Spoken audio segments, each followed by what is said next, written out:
Next ఇంకిప్పుడు ఎన్ని songs పాడారు? ఎన్ని సాంగ్స్ పాడబోతున్నారు? ఇప్పుడు 2 పాడాను ఆల్రెడీ. హ్మ్. నెక్స్ట్ ఇంకొక 2 పాడాను. అవి రిలీజ్ అవ్వలేదు ఇంకా.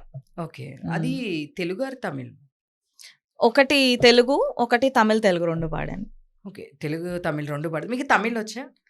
తమిళ్ వచ్చేదేముంది రాసుకొని పాడడమే. ఆ! ఓకే. అంటే ఇట్లా మామూలుగా జనరల్‌గా సింగర్స్ అంటే 2 లాంగ్వేజెస్‌లో పాడేస్తూ ఉంటారు కాబట్టి. అవును.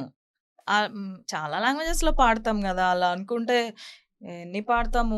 సరే హిందీ అంటే వింటా ఉంటాం అనుకోండి. హ్మ్. లైక్ హ్మ్. ఒడియాలో గూడా పాడుతుంటాం గదా! ఓకే. ఒడియాలో గూడా పాడుతుండారా? ఆ! ఓకే. ఓకే. ఏదైనా సరే రాసుకొని పాడడం అంతే. రాసుకొని పాడడం. లిరిసిస్ట్ మనకి గైడ్ చేస్తే ఈజీగా పాడేయొచ్చు.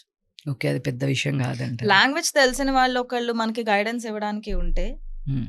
ఈజీగా పాడేయొచ్చు. ఓకే.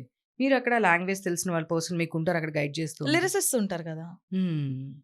వాళ్ళు చెప్తారు. అంటే మన సొంత లాంగ్వేజ్‌లో వచ్చే ఎమోషను అది వేరే వాళ్ళ లాంగ్వేజ్‌లో పాడే ఎమోషన్ కొంచెం వేరియేషన్ ఉంటుంది గదా! అని ఇదంటారు గదా! అహా! అట్లా ఏమి ఉండదండి. అంటే నేనేం చేస్తానంటే, డైరెక్ట్ ఒక సాంగ్ ఇచ్చినప్పుడు దాని ప్రొనౌన్సియేషన్ ఏంటి అని అడిగేసి పాడేయడం అట్లా నేను చేయను. హ్మ్. ఆ సాంగ్ మీనింగ్ ఏంటో ఫస్ట్ తెలుసుకుంటాను నేను. అంటే హ్మ్. కొంచెం టైమ్ స్పెండ్ చేస్తా డెఫినిట్‌గా వాళ్ళతో. అంటే వాళ్ళు విసుక్కున్నా సరే, నేను వాళ్ళని అడుగుతాననమాట. ఈ వర్డ్‌కి మీనింగ్ ఏంటి? ఈ లైన్‌కి మీనింగ్ ఏంటి?